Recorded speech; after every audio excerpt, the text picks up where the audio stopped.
こんにちは。これからマーティン・パーソン先生のご講演をいただきます。本日のタイトルは、可視的差異の心理社会的影響についてのグローバル的な視点と健康の不平等です。本講演は公開講座で、企画は日本心理学会研修委員会、司会は私、松本が務めさせていただきます。演者のマーティン・パーソン先生は、スウェーデンのクリスチャンスタード大学教授です。今回のテーマである可視的差異についての研究で、ヨーロッパで中心的な役割を果たされている先生のお一人です。また、実践家としても、医療職向けに可視的差異の理解と支援に関わる研修であるフェイスバリューを開発され、そのコーチも務めておられます。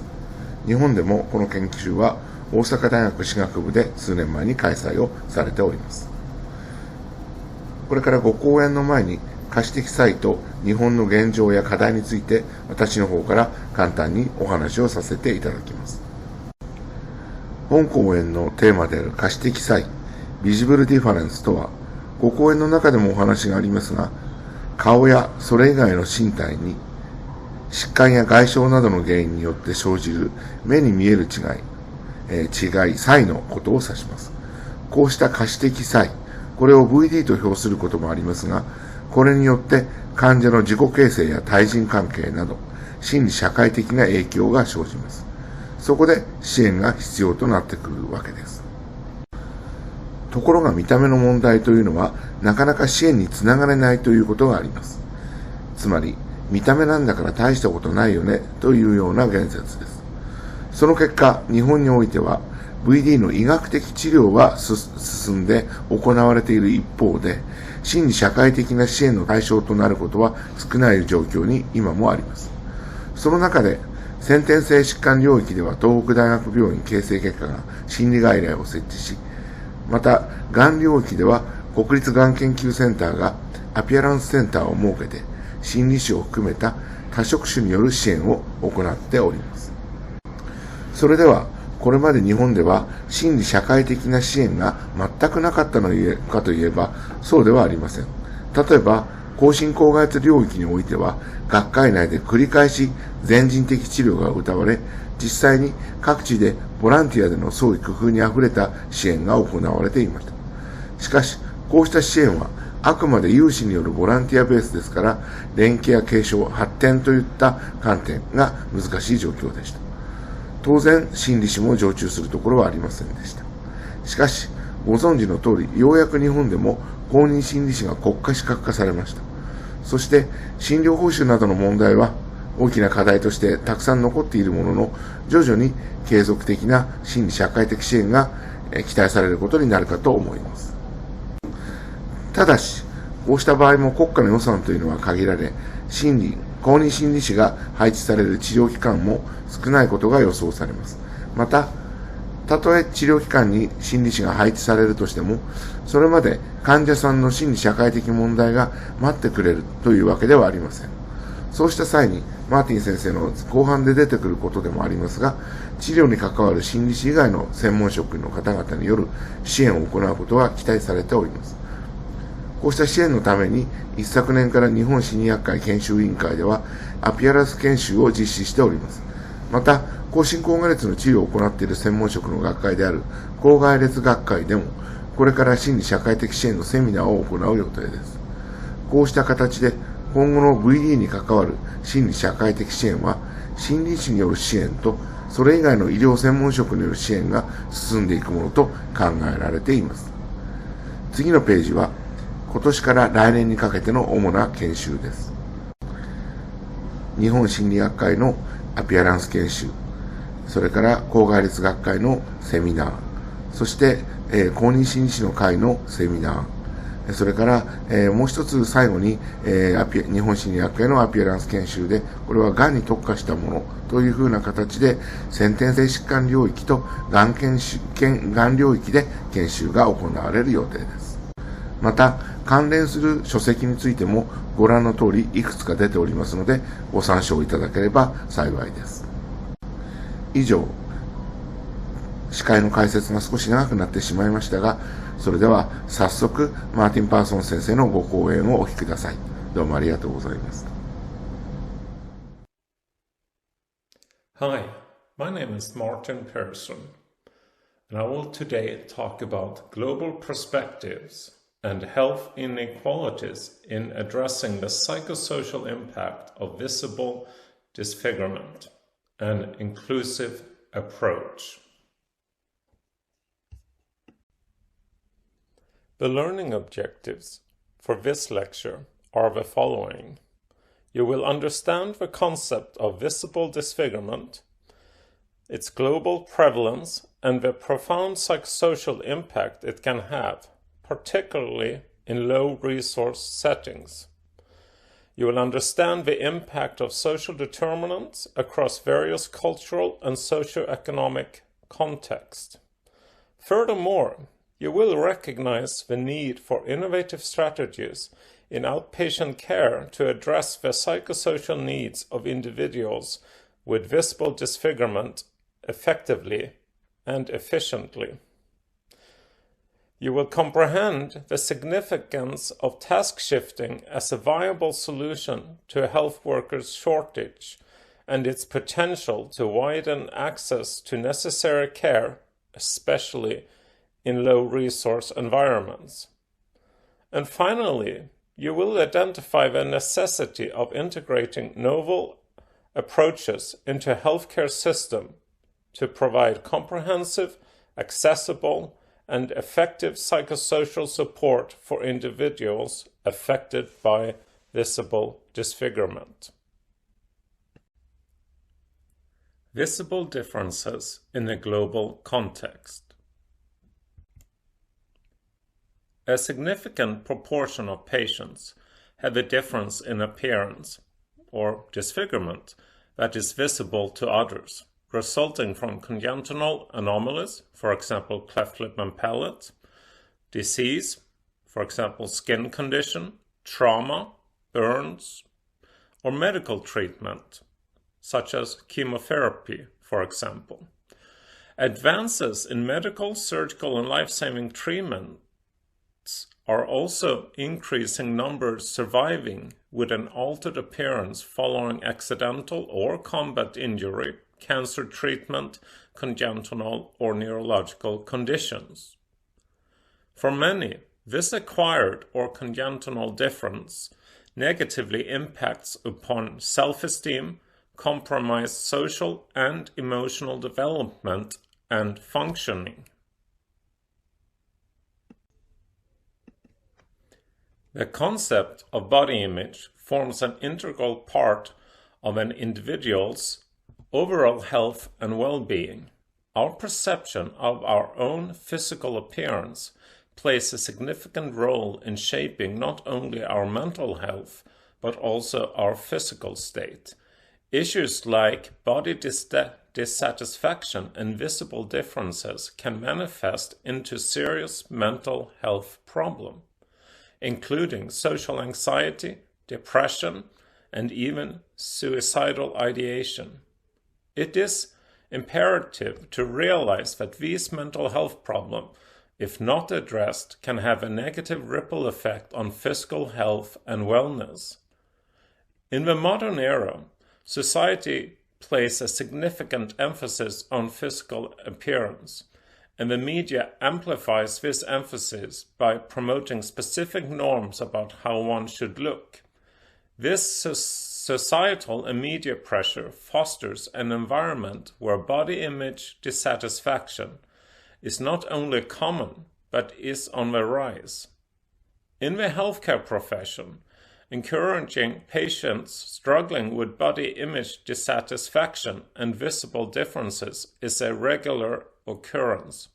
Yet, it is disconcerting to note that the training healthcare professionals receive to manage such complex issues may not be comprehensive or adequate enough. Patients from various healthcare specializations are found to be grappling with an array of general body image concerns, as well as the altered appearance that result from different conditions or injuries. These issues can substantially influence both their physical and mental health, given the breadth and depth of patients' concerns and the subsequent effect on health. Body image dissatisfaction emerges as a critical public health issue that must not be overlooked. Healthcare professionals, regardless of the years of experience, demonstrated varied levels of knowledge and skills in identifying and addressing their patients' body image and appearance-related needs. Notably, professionals in psychological service and appearance-related specialties shows higher competence in this area. However, the majority lack necessary knowledge about the psychosocial and physical impact of living with a visible difference in body image dissatisfaction. Furthermore, these professionals also express a lack of information on how best to support the patients, including guidance on assessing resources and specialist support. Most of these professionals acknowledge the gaps in their knowledge and skills and express a willingness to enhance their understanding by attending an accredited training course tailored to their specific educational needs. We all live in an appearance-focused society, where people engage in regular comparison between themselves and others based on appearance and other characteristics.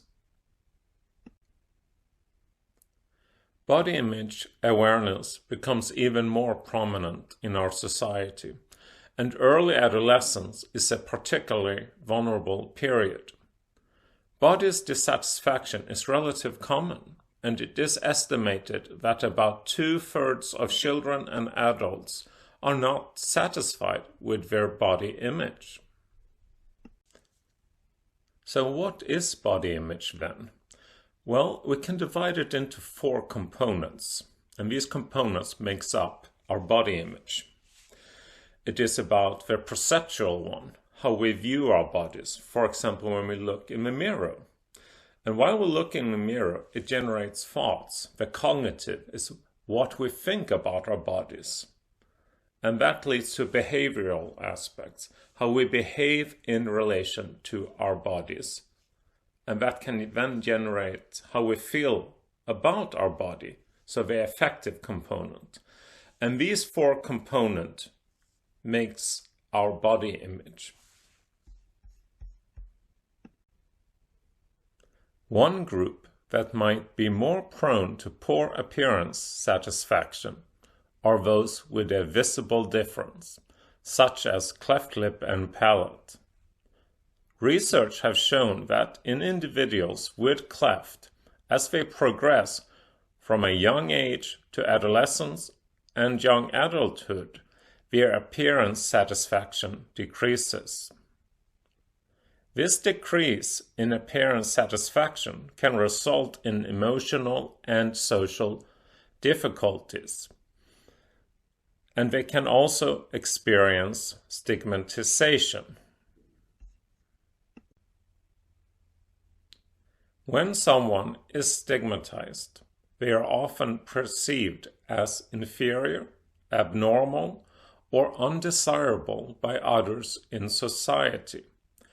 Stigma can be directed towards various aspects such as physical appearance, health conditions, mental health, disabilities, race, gender identity, sexual orientation, or socioeconomic status. Facial difference refers to a face that looks noticeably different from what people typically expect from a normal human face. For example, having a scar in your face. Often, but not always, individuals with facial differences are stigmatized.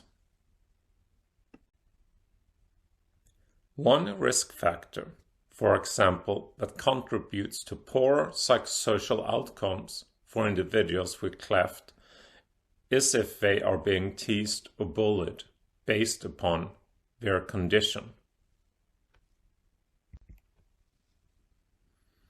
So, we can conclude that poor body image is a risk factor for low self-esteem, depression and depressive symptoms, anxiety disorders and anxiety symptoms, risky health behaviors, and impairment of quality of life. When we discuss mental health for those individuals with visible differences, it's important that we have an understanding about the mental health in the general population. So it is vital to be aware that around 1 billion people have a mental health or substance use disorder, and that mental health conditions worldwide causes 1 in 5 years lived with disability, resulting in economic losses of more than $1 trillion per year.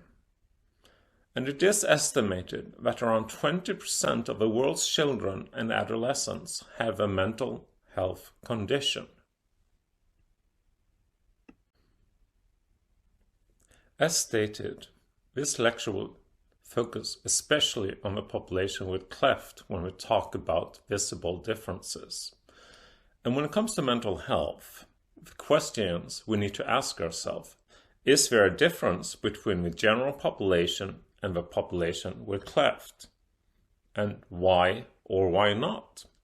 And also, is any particular group of the population with cleft more affected than others? Before we move into the research about mental health in relation to cleft lip and palate, it is important you have some basic understanding. A child can be born with a cleft lip only, as this picture shows, or they can be born with a cleft palate only, as this picture shows, or a child can be born with a cleft lip and palate, and this picture here shows the various combination. You can have a unilateral or bilateral, you can have an incomplete cleft palate or a unilateral complete lip and palate, for example. The first study we will look at is a Danish population-based cohort study. They had 8,568 individuals with non-syndromic oral clefts compared to a control group of 85,653 individuals. And we looked at psychiatric diagnosis.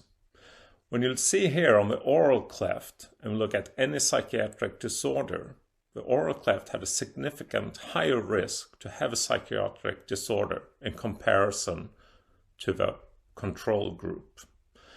And when you look at this data, all the significant values here are highlighted in yellow.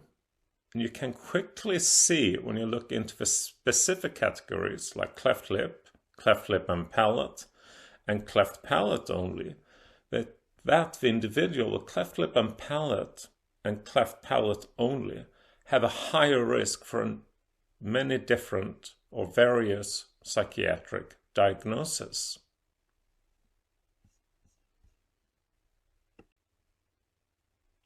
Another population-based study from Sweden looked at the increased risk for neurodevelopmental disorders in children with orofacial clefts.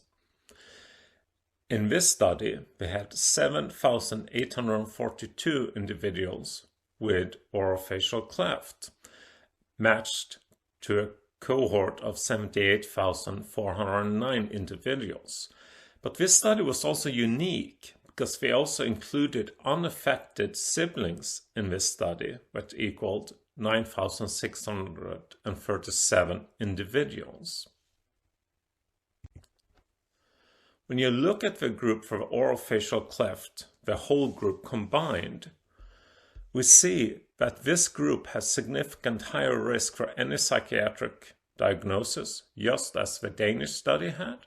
But you also look, for example, they have a significant higher risk for ASD, autistic spectrum disorders, or ADHD, as well as other behavioral disorders, while their siblings in the group had no increased risk at all.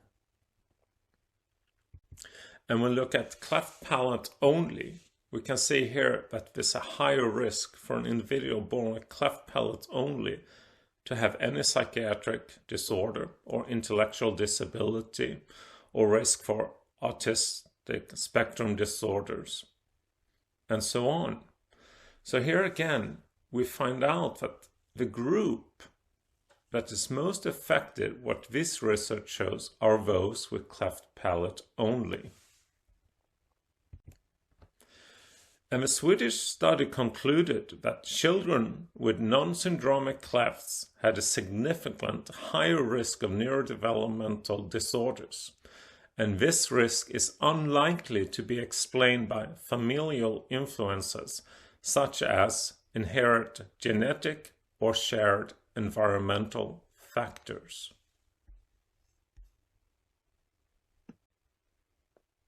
Two other population-based studies, one from Denmark and Sweden, showed that the risk for prescribed psychotropic medication is higher for individuals with cleft in comparison to the general population.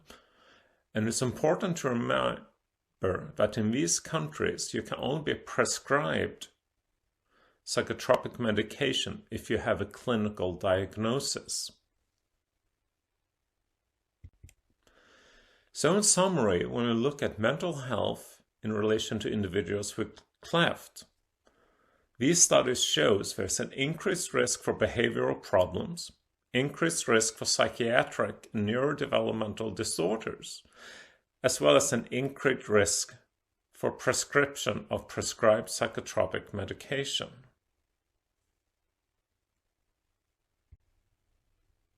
It is very important to see mental health issues that they should be viewed as a continuum, rather than existing only when a clinical criteria are met. And it's important that you keep this aspect in mind as we're going to discuss this further in this lecture. Another influential factor that influences a person's life is their educational level. We know, for example, that low education amplifies the risk in the labor market. In 2020, the unemployment rate of young adults that had not completed upper secondary education was almost twice as high as those with higher qualification. And if we look at the slides from US that looks at earning and employment rates by educational attainment in 2021, it shows very clearly the correlation between less than a high school diploma and unemployment rate and the earnings in comparison to those that goes on to have an associate degree or a master's degree and so on. So education is paramount when it comes to earning and having a job. But it's also influence in individuals' health, both physical and mental. A British study looked at the employment status and the effect of job insecurity and unemployment on health. As you can see here, this is the bench value being securely employed.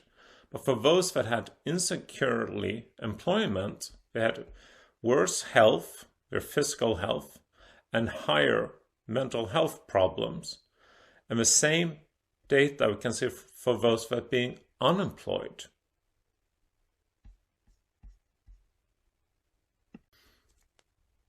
This leads us then to, is there a difference between general population and the population with cleft in relation to educational achievement? And is any particular group of a population with cleft more affected than the others? We first look at a study from England. We looked at early academic achievement in children with isolated cleft, a population-based study. We had 2,802 children without additional anomalies.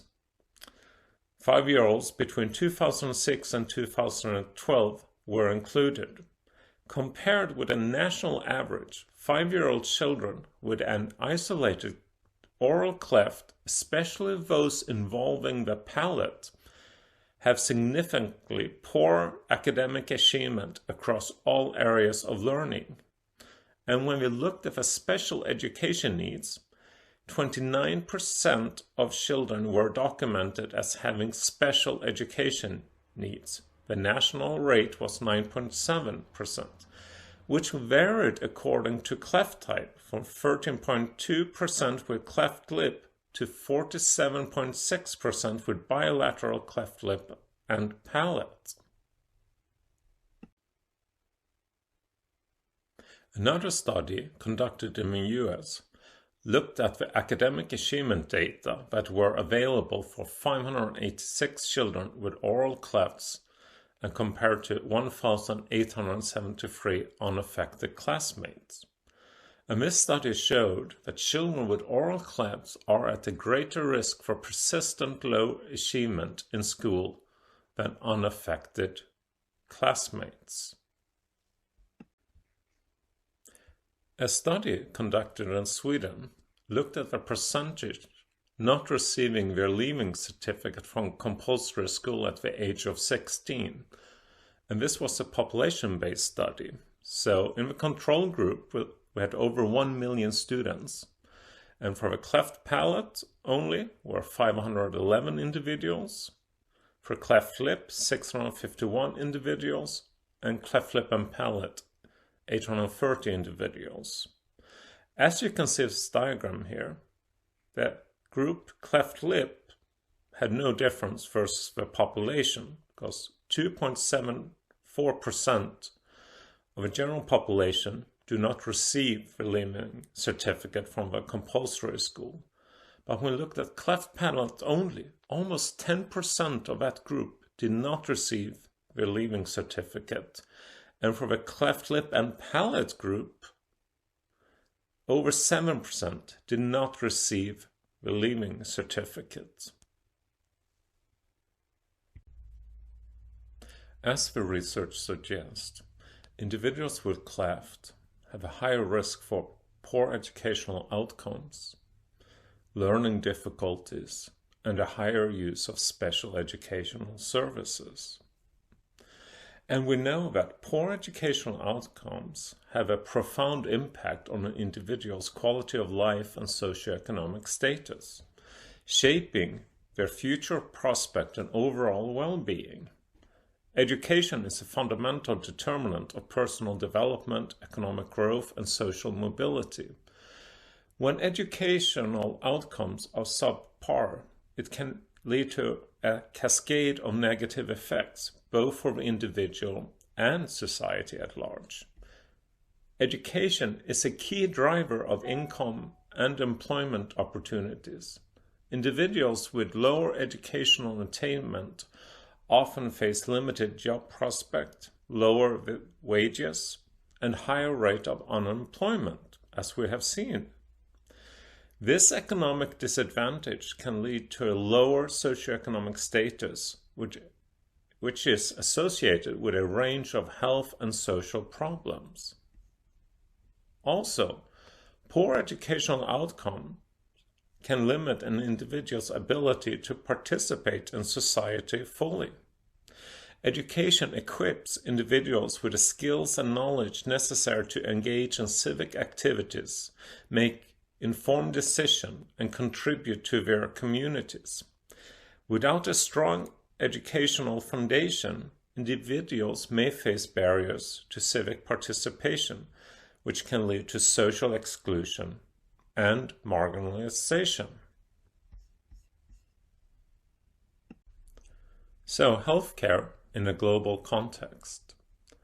Understanding the inequalities in global health expenditure per capita is crucial for several reasons. Inequalities in health expenditure often translate into disparities in the quality of and access to healthcare services. By understanding these disparities, healthcare professionals can better identify gaps in service provision and work towards improving access and quality of care for underserved populations. There is a strong correlation between health expenditure and health outcomes. Countries with lower health expenditure per capita often have poorer health outcomes, including higher rates of morbidity and mortality. Understanding these disparities can help healthcare professionals identify areas where interventions are most needed and can have the greatest impact. Healthcare professionals can play a crucial role in advocating for health policies that promote equity. By understanding the disparities in health expenditure, they can provide evidence-based argument for increased investment in health, particularly in low-income countries. Understanding these inequalities can help healthcare professionals contribute more effectively to global health initiatives. They can help design programs that are sensitive to the resource constraints in different settings and that aim to reduce disparities in health expenditure and outcomes. Finally, understanding these disparities can guide research and education in global health. It can help identify areas where more research is needed and inform the training of future healthcare professionals, equipping them with the knowledge and skills to address health disparities. In this diagram, you can see the current health expenditure per capita in international dollars from 2020. As you clearly see, United States is the highest expenditure per capita, over $11,000. Japan, you're around $4,600. And Sweden, about $6,900. When you look at the world in itself, the average spending is $1,535. But there's a massive difference between high-income country at $6,700 to the low-income country of only $105 international dollars per capita. So there's a massive difference here. And one way to remember this difference, quite visually, is comparing the different types of bathroom around the world in accordance to inequalities, as you can see in this picture here. But it's even more crucial to remember there are differences within countries as well, as this pictures from India shows with different variety of bathroom. So inequality is not just between countries, it is within countries as well. And it's very important that we are aware of that where we work.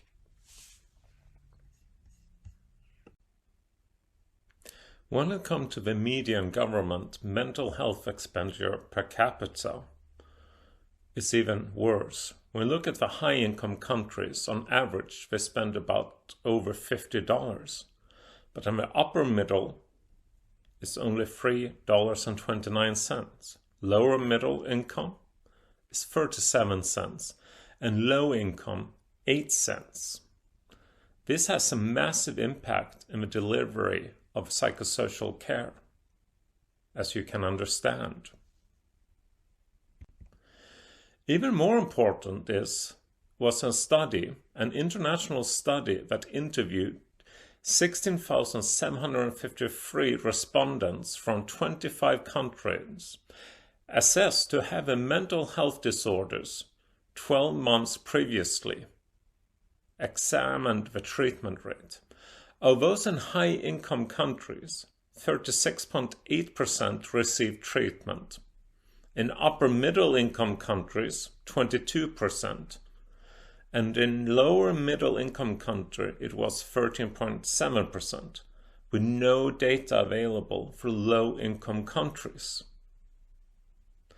What's even more of a challenge is that individuals with social disadvantage in all of these countries are more disposed to not receiving any psychosocial treatment at all. So the access to mental health care is a massive problem in our world today. And the aspect is that health inequities are actually avoidable inequalities in health between groups of people within countries and between countries. The aspect is, how are we going to meet this challenge? As many of you are psychologists, how are you going to address this to reach your clients but do not receive the care we need due to this lack of funding or inequalities we have in mental health care in the world? The social determinants of health refer to the conditions in which people are born, grow, live, work, and age. These circumstances are shaped by the distribution of money, power, and resources at global, national, and local levels. The World Health Organization recognizes social determinants of health as a key factor influencing health outcomes, as they are often responsible for health inequities, the unfair and avoidable differences in health status seen within and between countries. Social determinants of health encompass a wide range of factors that can be broadly categorized into 5 key areas. Economic stability. This includes employment, income, expenses, debt, and medical bills. Economic instability can lead to stress and limit access to health-promoting resources such as quality food, housing, and healthcare. Education. This includes literacy, language, early childhood education, vocational training, and higher education. Educational level is often linked to health outcomes, as you know now, with higher educational attainment generally associated with better health. Social and community context. This includes social cohesion, civic participation, discrimination, incarceration, and stress. Social isolation, discrimination, and stress can have a negative impacts on physical and mental health. Health and healthcare. This includes access to healthcare services, health literacy, quality of care, and health insurance. Limited access to quality healthcare can result in unmet health needs, delays in receiving appropriate care, inability to get preventive services, and hospitalization that could have been prevented. Neighborhood and built environment. This includes access to healthy foods, quality of housing, crime and violence, environmental condition, and access to recreational spaces. Living in neighborhoods with poor quality housing, limited access to nutritious food, and high levels of pollution can contribute to poor health outcomes. Understanding and addressing social determinants of health is crucial for improving health and reducing long-standing disparities in health and healthcare. By considering these social determinants, healthcare professionals can develop more effective interventions and policies that take into account the social factors that influence health. This approach can lead to more equitable health outcomes and contribute to a healthier society. This slide shows what goes into your health. One of the biggest components, at 40%, is the socioeconomic factors. As we discussed, education, job status, family and social support, income, community safety. The next section is health behaviors that makes up about 30%. For example, if an individual is smoking, their alcohol use, or their diet and exercise. Then it goes into healthcare, and that's the access to healthcare and the quality of the healthcare you receive. And last is the physical environment, that goes up about 10%. We know, for example, people with lower levels of education have a higher risk of suffering from certain illness than those with a higher level of education. For example, 1.93 times higher risk for obesity, 2.36 times higher risk for diabetes, and for depression, 3.12 times higher risk. And we also know that low education equals low health literacy. And low health literacy contributes to increased hospitalization, more frequent use of emergency departments, and increased mortality. Negatively impacts parent and caregiver behavior. And we know that young people with low health literacy become more prone to engage in risky health behaviors. For example, substance abuse, unsafe sex, unhealthier diet, heavier weight, underuse of health prevention services, and are more likely to self-report lower general health. This slide shows the effects of multiple risk and exposure on health and inequalities. If you do a comparison for individuals with cleft, for example, the general population has a pretty straight and narrow way to health, but the population with cleft are born with some disadvantages, as you know now. For example, higher risk for mental health problems or higher risk for poor educational attainment. So their road is a little bit more bumpier to achieve optimal health.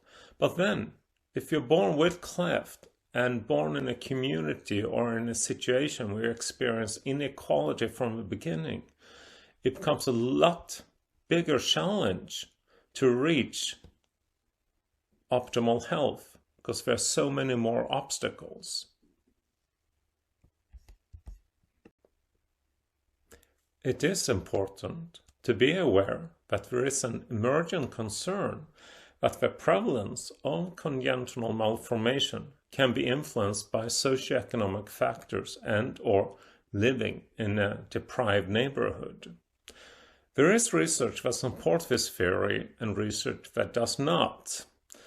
And there could be different methodological procedures, such as examining individual deprivation or neighborhood deprivation, or differences in statistical methods that might explain the difference in findings. Nevertheless, this is important also to have in consideration when we're looking at the complexity of cleft lip and palate. So, healthcare professionals, including psychologists, must consider how these inequalities impact their patients and families. And we need to plan treatment accordingly. We cannot just have one approach that fits all. We need to be adaptable.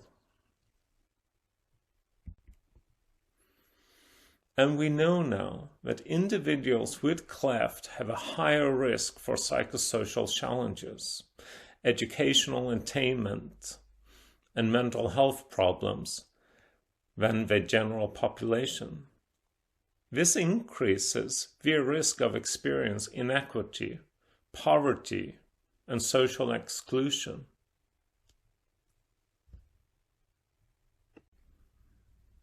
So, how do we utilize standardized measures then?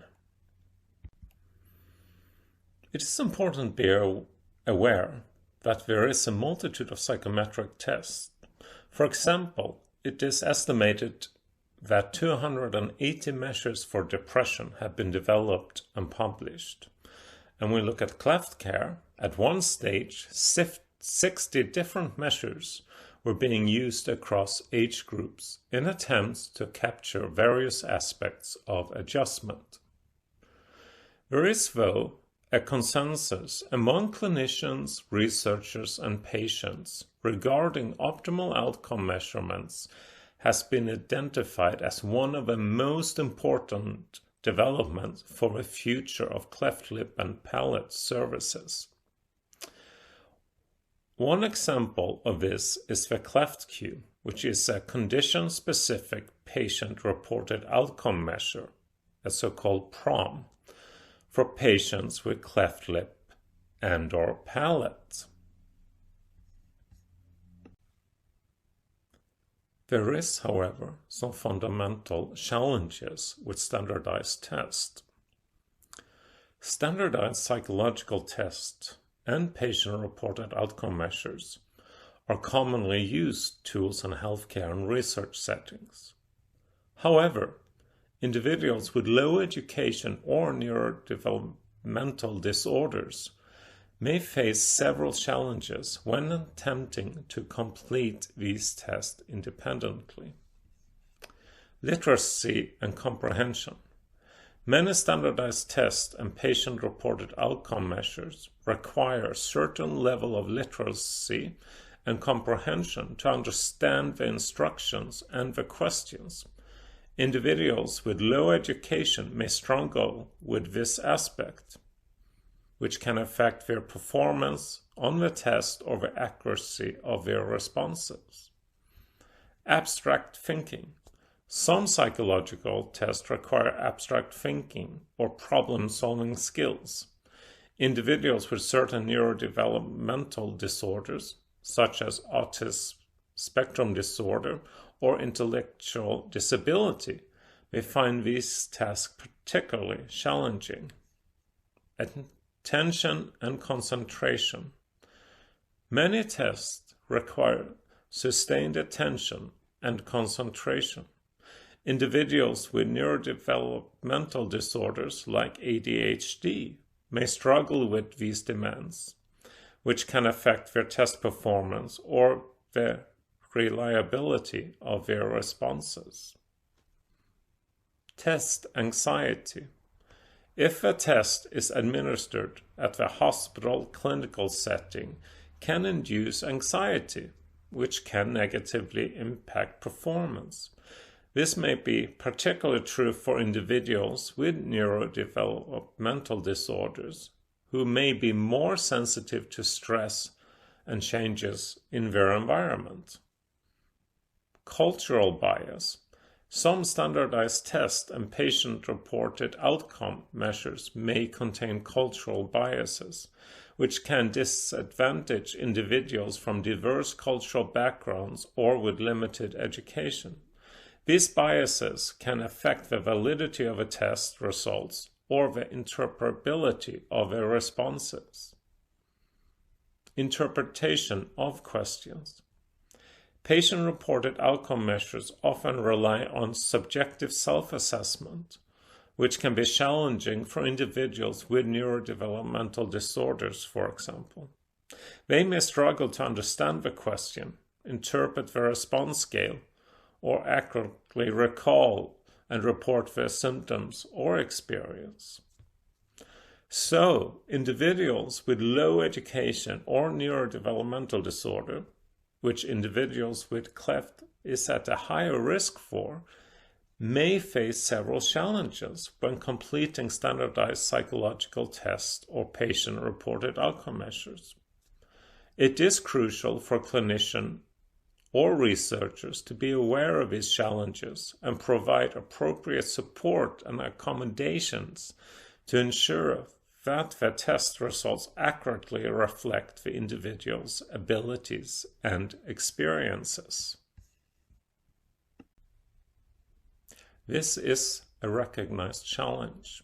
For example, the research article, Reaching the Hard to Reach, a systematic review of strategies for improving health and medical research with socially disadvantaged groups, highlights that the omission of groups of lower socioeconomic status from public health and medical research have been observed for some time regardless of the type of research study. In most Western developed countries, white, middle-class, highly educated males tend to be overrepresented in health and medical research, and people from socially disadvantaged groups are underrepresented. This begs to ask how we then can make evidence-based choices if we exclude such a large group of our population in our society. The article goes further into describing the impact in relation to research. Failure to acquire medical research data which accurately replicates the whole population generates a number of methodological shortcomings, such as external validity and the ability to generalize. Incapability to analyze the safety of health promotion, provision of care, and innovation with subgroups in the population. Blocking the disadvantaged group from any health benefits of trial participation, and failing to detect groups that have the highest burden of illness and consequently not being able to generate an understanding of why these differences exist.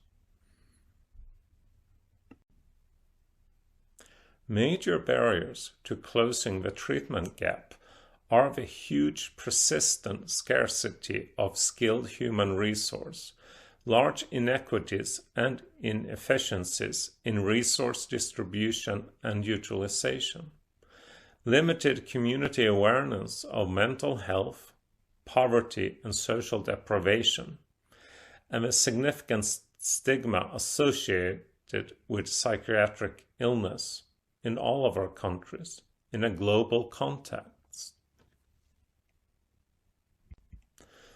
So, we need to find other solution how to be able to help and facilitate better care for our patients. This leads us to task shifting.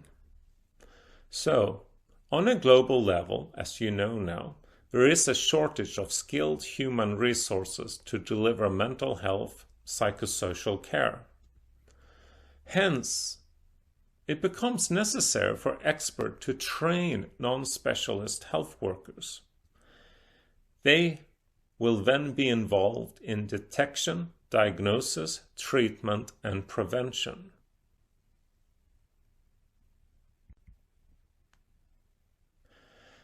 Task shifting entails the shifting of tasks, typically from more to less highly trained individuals, to make efficient use of these resources, allowing all providers to work at the top of their scope of practice. This includes primary care health workers and community workers.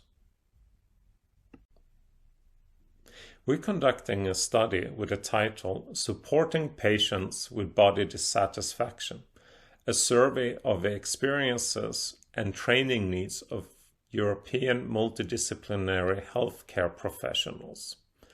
In the study, we involved 718 healthcare professionals from 5 European countries. And 87% wanted to know more about how to provide psychosocial support. And 70% stated that they would, especially if the course focused on evidence-based best practice and practical skills, rather than theory and models of care, participating in a training course. Task-shifting psychological interventions to lay health workers have been found to be an effective solution to address the health worker shortage and are often seen as less intimidating and stigmatizing than a formal service. We have developed several different psychosocial training programs for healthcare workers. For example, I've trained a lot of orthodontists that works with individuals with cleft lip and palate and how they can address the psychosocial issues. The patient feels quite a lot more comfortable to talk about the psychosocial issues with the orthodontist than going and seeing a psychologist like myself, which is much more stigmatizing. However, training is an essential component for successful task shifting, and therefore, to be able to develop effective training programs for these lay health workers, their experience in training and therapy delivery should be considered. This slide shows an example of interventions according to the continuum of mental health to ill health. So it's moving from psychological well-being to minimal mental stress, moderate mental stress, acute mental disorders, and chronic mental disorders. And what kind of intervention that are possible, like promotion, prevention, prodromal interventions, and then treatment and rehabilitation. And these are either based on population, individual level, or individual or group interventions. The sections marked in red are those that are most suitable for task shifting, so training lay health workers to facilitate the promotion, the prevention, and the prodromal interventions in a way. And this would be an efficient way where we train the lay health workers to address these issues because of the scarcity of trained mental health professionals in the world. So the rationale for task shifting is, for example, it is identified that having a full-time psychologist in each place where a patient or parent will need psychological support is not reachable even in the very rich countries. So training the frontline specialist is much more realistic and could have an even better effect. And it also enables direct impact and sustainability. So we have developed several training projects to train healthcare professionals in psychosocial aspects, for example, which has been funded by the European Union. One example is the project Face Value, which is about optimizing the psychosocial care for individuals with birth defects in Europe by implementing an innovative training method for staff in healthcare and NGO settings. So our purpose was, and we did, develop a 1 to 2 day training course about the psychosocial aspects for healthcare professionals, so lay healthcare workers. And they are easily implemented, which is based on research, and we also know it enhances service provision quite rapidly. So we developed the following modules. Module 1, the psychological and social aspects of visible differences resulting from congenital conditions. Module 2 addressed the societal context. Module 3, additional risk factors for poor adjustment, social determinants, and mental health. Module 4, moving from a biomedical model of care to a holistic care provision. Module 5, improving communication in clinic settings. And Module 6, implementing and embedding change of your practice. We also did an evaluation of a training we delivered in the 6 countries, pre and post. For example, some of the question was, I feel comfortable about having a conversation about appearance with my patients. I can support patients with appearance concerns or issue. Overall, of the 324 healthcare professionals that completed the training and answered the CAP test of 25 questions, showed a significant improvement in their learning. And they also reported back that the training as a one-day training course was very useful, and they could start using the knowledge they acquired in the clinical settings immediately.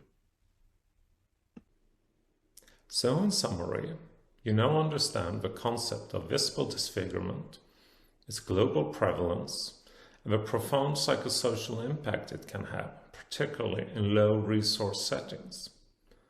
You understand the impact of social determinants across various cultural and socioeconomic contexts. And you recognize the need for innovative strategies in outpatient care to address the psychosocial needs of individuals with visible disfigurement effectively and efficiently.